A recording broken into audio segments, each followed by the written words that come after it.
Hello everybody, this is the Ship Modelers Library. Today I will show you a goodly ship, The Building of the Susan Constant by Peter Spectre and David Larkin. It is about the story of the ship that brought the settlers to Jamestown. This book is about the Susan Constant, a replica of the 17th century ship that was one of the 3 ships sent by the English to establish the Jamestown colony in Virginia.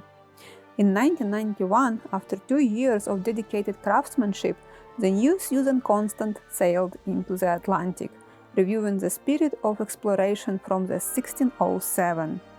This book encases a visual journey with 70 stunning photographs that capture the construction and historical significance of this magnificent ship.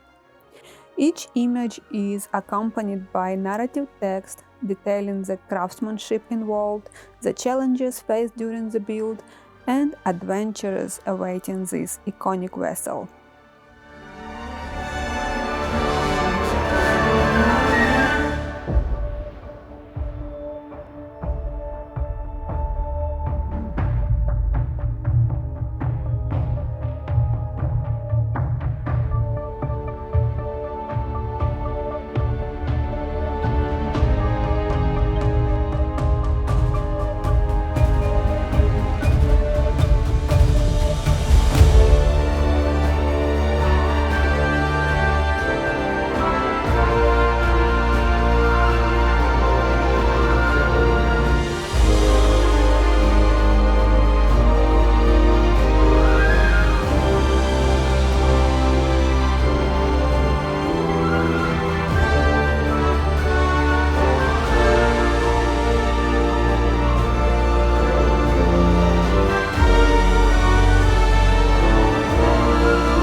Thank you for watching. Let me know in the comments section below which book would you like to flip through in the next edition.